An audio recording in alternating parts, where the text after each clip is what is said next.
came to Helen in the summer of 1975.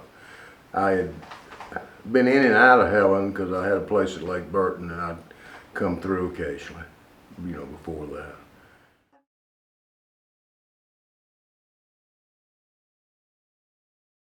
Well, I was getting away from Atlanta for a while, for about 4 or 5 days, and I would come this way, and usually I'd go to the lake by means of turning at the Indian Mound, going out the valley. But I decided on a trip up here that I wanted to see how they were doing with the golf course. And so I came on straight, and I came to the Helen door, and I ended up, the short of it, I ended up meeting this very interested gentleman, Pete Hodkinson, who seemed to really take to me, and we ended up spending the day together. And I learned a lot about what he was doing. He shared with me here, and I immediately realized he was the mover and shaker behind Helen. So I left, and the long and short of it, I left, and a few days later I was headed back to Atlanta, and I decided I needed to go back through Helen, and lo and behold, I ran to Pete again. We spent the day together, and we did the same thing, and we rode all over the place, and he showed me where he was going to do one project and where another project was going to be. And at the end of the conversation, he looked at me before I left, and he said, why don't you come up here and be part of this madness? And I said, I don't know, Pete. He said, well, I'll make it worth your while.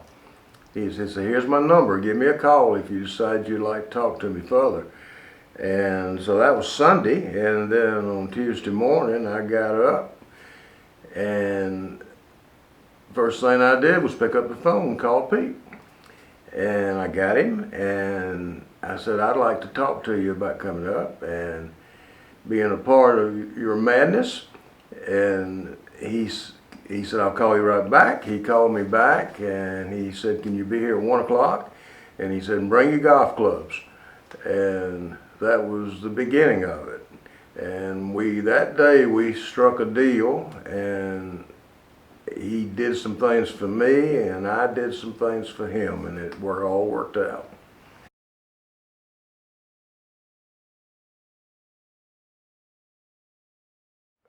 I say that he's one of the 3 mentors, special mentors in my life,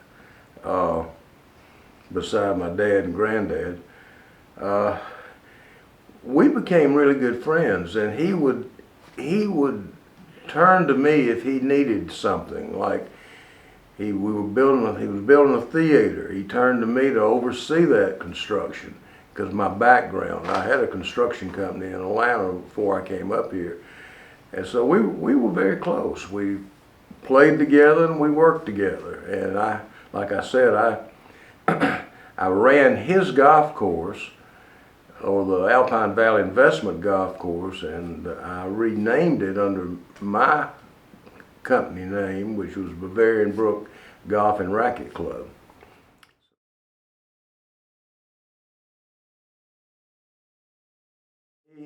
He did what nobody else could do, and he was the driving force behind this. He created things, he supported people, he got us to support. Like, for instance, he would gather us up weekly, a bunch of us, and we would go in the evening to a restaurant that needed business. So we might go into a restaurant with 20 people on Wednesday night or Thursday night. For example, we had the only Vietnamese restaurant in Georgia called the Minor Bird. And it was small, but we'd fill that place up in one night, and it would be she would do as much business that one night as she'd do all week. And did the same thing with Salty Inn, and that's the kind of things he would support and help people make it. That's what he did. Of course, he would create businesses, and he would create opportunities for folks to come here. And a lot of people came here that just came to visit, and like I did, and stayed.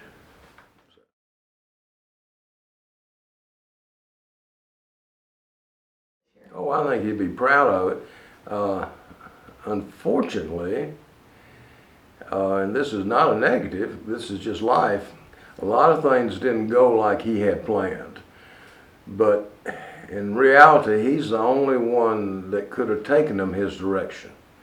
So I think he would be real proud of it. I think its focus would be a little different. There would be some other things here that never materialized.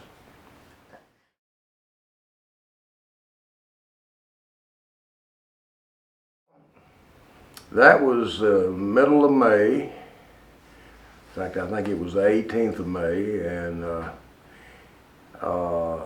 he had taken off that morning from Helen, and not the Swiss Cross balloon, but another balloon. And he landed in the valley, and his passenger got out, and I gave him another tank of gas that he had asked me to bring him, and he looked at me and said, "Are you ready for your first balloon flight?" And I said, "Yeah, let's go." And we did. Unfortunately, it was his last. And but I've got all that documented in a book that I've written. This is a copy of it here. It's Helen's Untold Story, and it says how one man's dreams and games became Helen's reality. And it's a neat little book. It's about a year, about my first year, and it's about me, but it's really about Pete, and it's about a few other people that were really special to the community.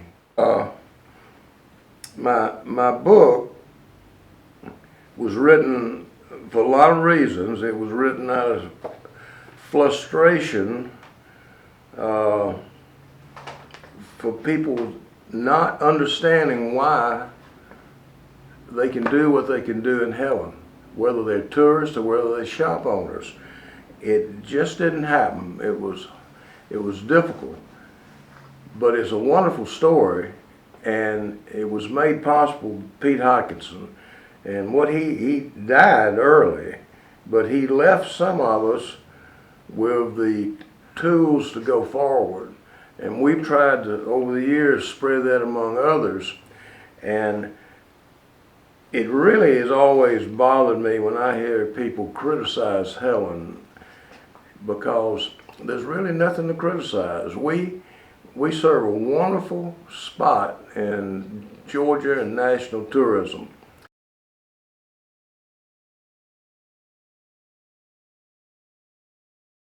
Oh yeah, that's dear to my heart. I was involved in that from the start. What year was that? That was actually, it was kicked off in '78 and '79. I wasn't that involved then because I had an illness and I really couldn't participate. But after I overcame that, I got involved and made many trips over there. And I just got back, and I just happened to meet the lady that we really struck the deal with for the Friendship Sister City. She's 91 now, and she's a delightful lady. She was a minister of tourism for Fuson, and I had the opportunity to be with her 2 days on this last trip. But it's been real warming for me. I have made, I don't know how many friends. I walk into Fuson now, and it's like being here. I mean, everybody knows me, and I know them, and they're glad to see me, and I'm glad to see them. And I try to go.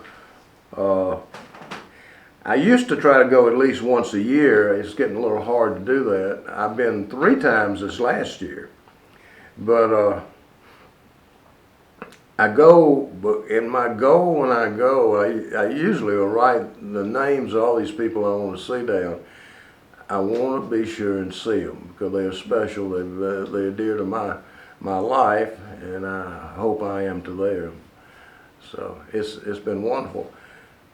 un unfortunately, well, it's not unfortunate, but as times change, I've lost a lot of them. You know, a lot of them passed on, as a lot of the ones here that was involved has passed on. So it's a kind of a whole different group of people now that the people that from here that go over, they'll make a few new friends, and I hope they will carry it on. It takes effort, and I hope they will make that effort.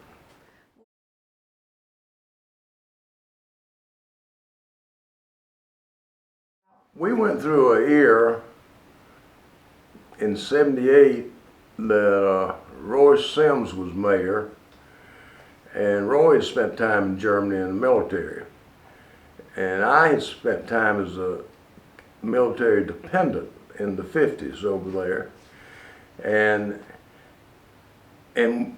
we had Chris Hammerson out here at the Opera House, who's from Munich.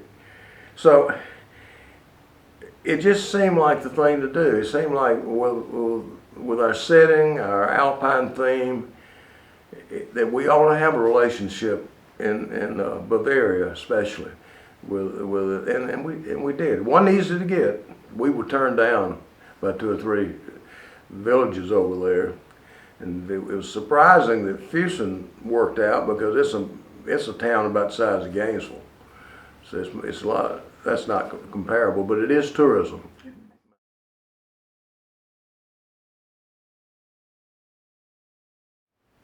Well, I'm mixing with my friends. A lot of the others, they'll enjoy seeing sights, and of course I'd I probably shouldn't say, but a lot of them like to get into the German beer, and but they have a good time, and they come away feeling real good, and most all of them will tell you that they can't wait to go back.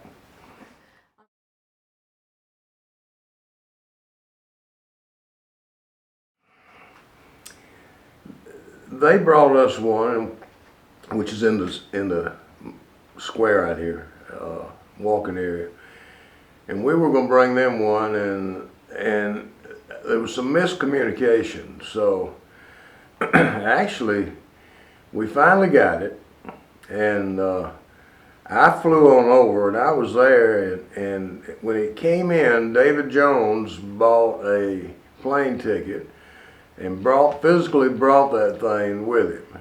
And I picked him up at the airport in Munich, and he had a heck of a time getting through control there with it. They didn't really understand.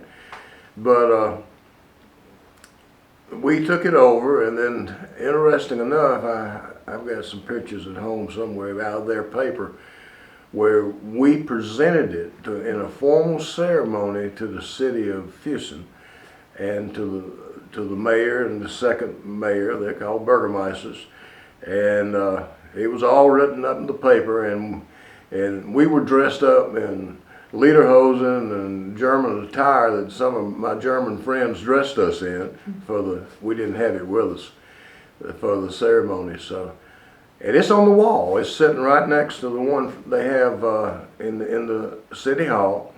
It's sitting right next to the one they have one from their sister city in Italy, and but you walk in that city hall and it's there. It's staring you in the face.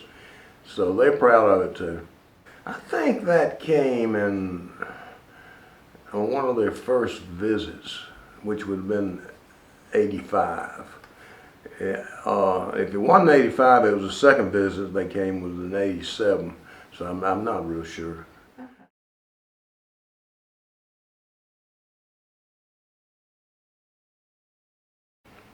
Yeah, a lot of things started about the same time. That started in '78, '79, and Chris Hammerson had told us about Fasching. I had never been to it, and we got started, and we created it, and it was wintertime in Helen, and unlike now, wintertime in Helen was dead. There was no revenue to be had. The economy was horrible in the winter, and it created a lot of parties, get-togethers that was held in restaurants. They were all held in restaurants.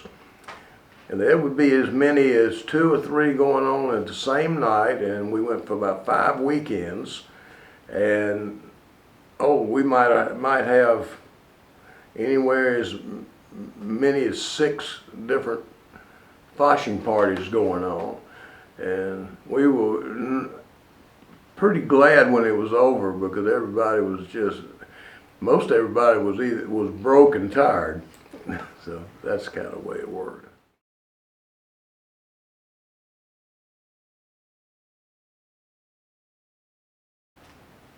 When I came, I had always pretty much had a dream to have a golf course. And at one point in my life, my dad and I bought 163 acres in Newton County with the intention of putting in a golf course. And we found out real quick that it would be beyond our financial means to do that. So it was just kind of a dream.